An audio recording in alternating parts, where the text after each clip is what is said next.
seen again.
What's up guys, Steve here from Warrior Planet Tanks, and today this is going to be the first of a series of the Miami Vice Blackwater Brackish tank.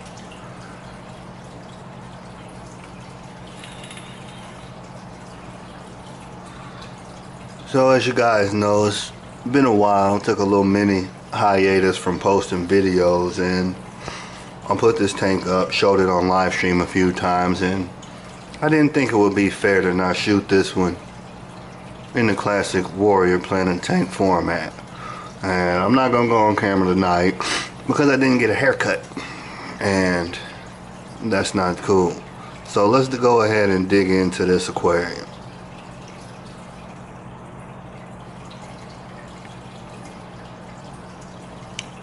So with this one I did a lot of different things.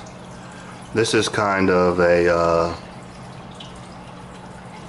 experiment, if you will, but honestly, just to be honest with you guys, because I love you, this is really one of my chip on my shoulder type of tanks.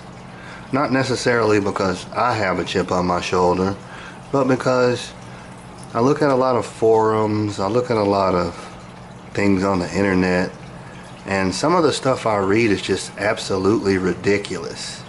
And rather than entertain that nonsense, I could just do it and share it with you all so you can see for yourselves that a lot of that stuff is absolutely nonsense. It's based on no authority, no scientific fact whatsoever. So let's go ahead and get into it. I'm going to start off with the hardscape that I have in here. The majority of this stuff was sourced from Tannin Aquatics, so thank you to Scott over there for hooking me up with some really nice botanicals. The wood was sourced from my buddies in Houston down at Aquarium Design Group, and a few of the other assorted things I sourced myself from different places.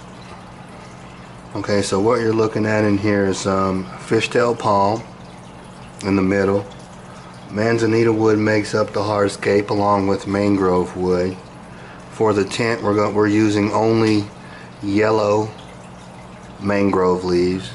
I have some palm frond in there as well, and then we tie that all in with some mangrove palm pods and some banana stems. There's some telescopium snail shells in there as well.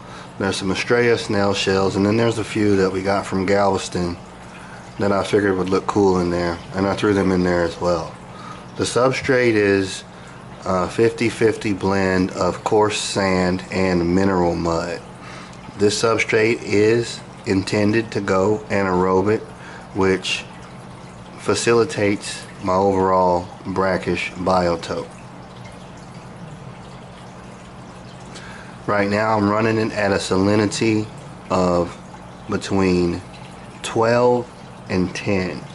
I just checked it with the refract a few hours ago before I got ready to shoot this video, and we're stabilized right now at sitting at 10 as far as salinity goes.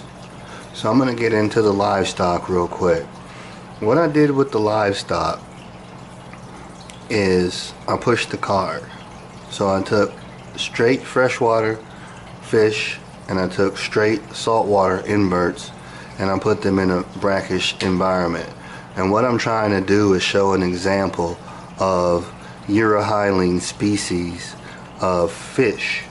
So right now my cycling fish are Xiphophorus species. They're mutts. I really can't call them swordtails, even though there's a male in here that's undeniably a swordtail. He's undeniably a swordtail. And he looks great. Like I said, they were cycler fish. I did not acclimate them. I want to make that clear. I temperature acclimated them. I took my trusty pocket knife. I popped open the bag and dumped them in here. Also, you're going to see some Murray River rainbow fish, also known as Australian rainbow fish, Melanotaenia Fluviatilis is the name of those guys. I have some cerith snails in here that came straight out of the saltwater section at the fish store. They're doing well. And I also have in here dwarf blue-legged hermit crabs. And those guys are the Clibanarus tricolor. So I'm basically pushing the card on both ends, but everything in here is thriving and doing quite well, if I might add. Just a quick sneak peek. Not really going to go too in depth. I wanted to just get this one out here real quick for you guys to appreciate. I will go in depth at a later time to show you all how this tank is evolving. I'm really pleased with it as of now. The way it's taken in. None of my fish experience shock. None of the inverts experience shock. I lost one rainbow, and that was margin for error due to when I bought her. I'm kind of bummed because it was a good female. When I bought her, she was loaded with parasites. So I let nature run its course and the crabs had a good dinner. So with that, I just want you guys to think about a few key terms: urohyaline, natural environments, and let's dig into some research on that. I will elaborate in a further video, but for now I'm going to wrap this one up. I just wanted something quick and dirty for you guys, and also for you who follow me who haven't seen me for a while, just to let you know I'm still in the game. I'm working on some other projects. Thank you guys for being patient. And real quick before I wrap this one up, we are cycling this bad boy. So initially we said 2 months. We're gonna let it, I want this water to be really mature, because the two key species that I'm adding to this aquarium to finish it off is going to be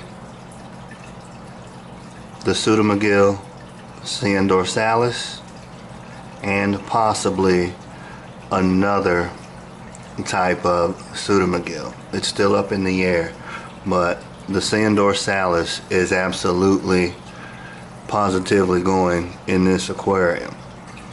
And the funny thing about how nature works with serendipity is, it wasn't until I did the research on the Xiphophorus species that I came across the fact that they are actually an invasive species in Australia. The green swordfish has been introduced down there, and it's, I won't say it's wreaking havoc. I don't know, I haven't been there, but it is an introduced species. So everything will tie in together. Even if these guys don't tucker off like I expected them to do, and it doesn't look like they're gonna tucker off anytime soon. In fact, it looks like they're absolutely thriving. It's gonna actually lend into a biotope, and I think this actually speaks volumes of how us humans, whether it be purposefully or unintentionally, how we change the face of nature. So while a layman would look at this and say, hey, you're making a biotope with different types of rainbows and other species, well, they actually get in where they fit in as far as nature's concerned. So I think this is going to be a cool little project. I'm looking forward to seeing how it evolves once again. Like I said, let's take a look at one of these cerith snails real quick, and then I'm going to go ahead and wrap it up and let you guys enjoy the rest of whatever you were doing. And if you look here, there's one right there. Doing great. And it's always good to see the blue-legged hermits munching away on some of my biofilm. It's doing really great. Starting to get coralline deposits on my wood, which I'm just super stoked about that. I'm getting coralline deposits on some of the hardscape in here as well. The pods have a little bit of coralline on them. Let me zoom out so you can get an appreciation for that as well.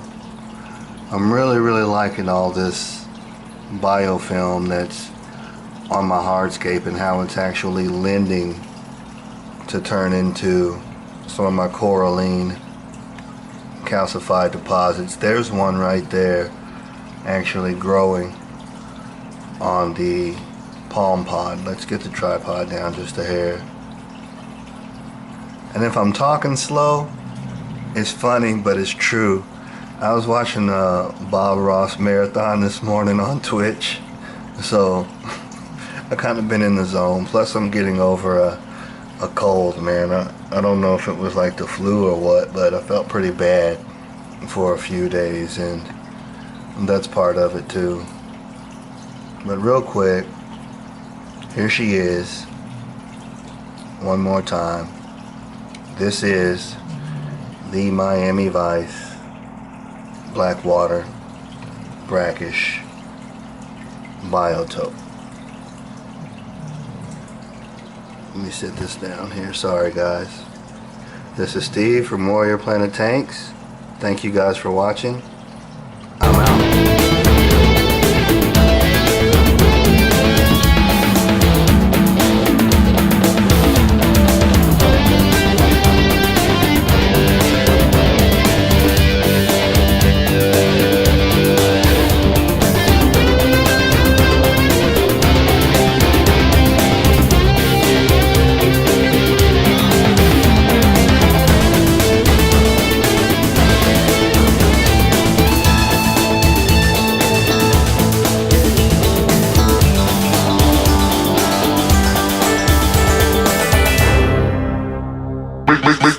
Make the ground shake.